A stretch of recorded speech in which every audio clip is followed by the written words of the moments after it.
माध्यमिक शिक्षक संघ की जो बैठक है उसके बारे में कुछ जानकारी दें। आज की बैठक का क्या उद्देश्य है? आज के बैठक की मुख्य उद्देश्य जो है प्रदेश कार्य समिति की संघर्ष के बिंदु है। उन संघर्ष बिंदुओं पर जो तय होगा, जिले और मंडल और प्रदेश कार्यालय पर धरना दिया जाएगा। उसी संघर्ष के बिंदु अब तय हो रहे हैं। सबसे ज़्यादा तदर्थ शिक्षकों का, पुरानी पेंशन का और समायोजन के विषय में जो सरकार जो की नीतियां हैं उसके लिए विरोध में सारा संगठन उनके लड़ाई लड़ने का काम करेगा जिला स्तर पर। हाँ बताइए, बोलिए। और उसी स्तर के कार्य समिति की बैठक की गई है। एजेंडा तय हो रहा है, संघर्ष के बिंदु तय हो रहे हैं। उसी तय बिंदु के आधार पर हम लोग कार्य करेंगे, जिले स्तर से, मंडल स्तर से, प्रदेश स्तर से।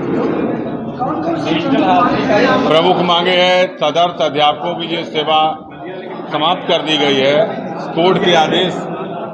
कोर्ट के आदेश के बाद भी अगर वो सरकार नहीं सुन रही है, वो मुख्य कारण है। आपको पत्रक दिया जाएगा, उसको अपने बिंदु में रखिएगा। विनिमतीकरण, ये सब चीज़ें हैं, समायोजन के विषय में है, चिकित्सीय सुविधा है, कई बिंदु है जो आपको पत्रक के माध्यम से दिया जाएगा। मुख्य बिंदु है केवल इस समय तदर्थ अध्यापकों की सेवा बहाली, समायोजन को जो सरकार की नीतिगत उसको रोकने का काम, जो सब तमाम बिंदु है। हम लोग को आज संघर्ष की जो निर्णय होगा उसको आपको बता देंगे। आगे सरकार से हम लोग लड़ाई लड़ेंगे, यही कार्य योजना है। नहीं मानेंगे तो संघर्ष करेंगे, यही कार्य योजना है।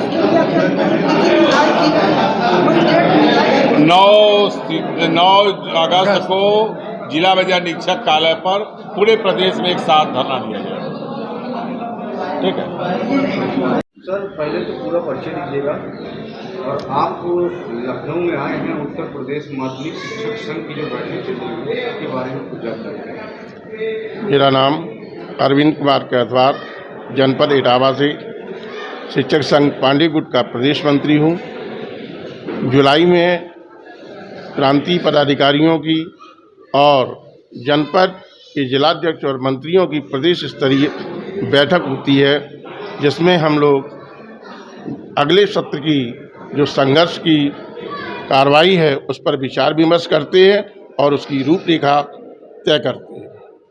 तो इस बैठक में क्या खास उद्देश्य था, क्या निर्णय निकला, क्या बातें हुई? जो प्रदेश में तदर्थ शिक्षकों को सरकार ने हटाया है, उनकी बहाली के लिए आगे के संघर्ष की रूपरेखा तय की जा रही है। सरकार ने जिस तरीके से डिजिटल हाजिरी का भी नियम लागू करने के लिए आगे आ रही है, तो उस पर कुछ लोग विरोध कर रहे हैं, उसका कितना समर्थन आप करते हैं? देखिए, चाहे डिजिटल हाजिरी हो चाहे मैनुअल हो, इसका हम लोग विरोध नहीं करते। हमारे पांडे गुट का उद्देश्य है कक्षा में पढ़ाई और बाहर अधिकारों की लड़ाई। पुरानी पेंशन बहाली को लेकर के क्या कुछ कहना चाहिए? पुरानी पेंशन के लिए हम लोग संघर्षरत हैं और हम सरकार से ये मांग करते हैं कि समय रहते समस्त प्रदेश के शिक्षकों को पुरानी पेंशन से आच्छादित किया जाए। हालांकि अभी कितना आया, अभी एक आदेश आया है, हाँ 28/2005 में 2005 के पहले जो पुरानी पेंशन के जो विज्ञप्ति हुई थी, उन शिक्षकों को सरकार ने पुरानी पेंशन देने का निर्णय ले लिया है। इसका हम सरकार के निर्णय का स्वागत भी करते हैं और आगे जो 2005 के बाद नियुक्त शिक्षक हैं, हम सरकार से ये मांग करते हैं कि उन सभी प्रदेश के शिक्षकों को पुरानी पेंशन बहाल की जाए, नहीं तो सरकार के खिलाफ हमारा आंदोलन जारी बना रहेगा। रमेश चंद्र मिश्रा, जिलाध्यक्ष इटावा। चैनल के माध्यम से क्या संदेश देंगे आप?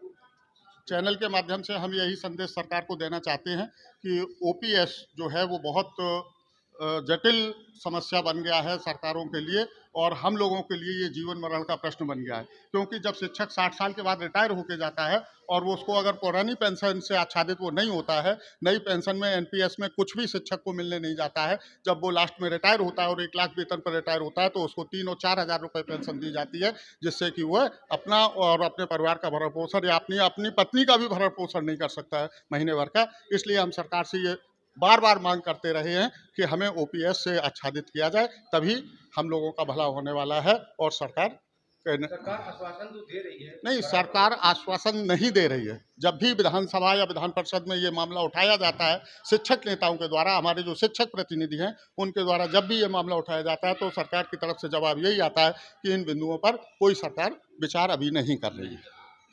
तो अपना पूरा परिचय दीजिए और आज उत्तर प्रदेश माध्यमिक शिक्षक संघ की जो बैठक की गई है उसका क्या मेन उद्देश्य है? मेरा नाम मिथिलेश कुमार पांडे है। मैं उत्तर प्रदेश माध्यमिक शिक्षक संघ पांडे गुट का पूर्व प्रदेशीय मंत्री हूं और वर्तमान में मैं इंटर कॉलेज में संस्कृत प्रवक्ता के पद पर कार्यरत हूं। आज जो बैठक हुई है, प्रदेशीय बैठक हुई है, शिक्षक समस्याओं को लेकर के हुई है। इसमें दो बिंदु महत्वपूर्ण हैं। एक वह जो तदर्थ शिक्षक थे जिनको हाई कोर्ट, सुप्रीम कोर्ट के जो नज़ीर के हिसाब से उनको कार्य करने से रोका गया या उनको कहीं के पद से निकाल दिया गया, उसमें ऐसा कोई प्रावधान नहीं था। उसको सुप्रीम कोर्ट के आदेश को सही रूप में, संस्तुत रूप में लागू करने के लिए है। और दूसरा, जो 28/3/2005 से पूर्व जो हमारे शिक्षक विज्ञापित हो चुके थे, जिनका विज्ञापन हो चुका था, नियुक्त था, उनके संदर्भ में था। और यह भी था कि जो शिक्षक इस सामाजिक कल्याण के दायरे के अंतर्गत आता है, राज्य की जिम्मेदारी बनती है कि इस पर बृहद विचार करे। ओल्ड पेंशन से क्या है, ये बिल्कुल बाजार बेसिस है, शेयर मार्केट के ऊपर है। हो सकता है कि आज लाख रुपया है, कल जीरो हो जाए। कई लोगों के पैसे डूब जाते हैं। हर्षद मेहता का कांड मालूम होगा।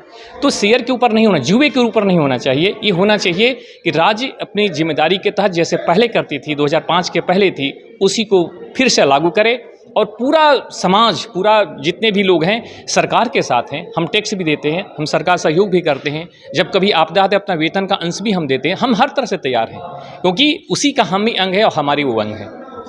जुड़े, प्रदेश की समस्याएं आप तक पहुंचे और आपके घर वहां तक पहुंचे, तब संगठन चलता है। जब जिलाध्यक्ष और जिला मंत्री आपके ग्रुप से जुड़ेगा तो उस जनपद के शिक्षक भी आपसे जुड़ेंगे, लेकिन नहीं होगा।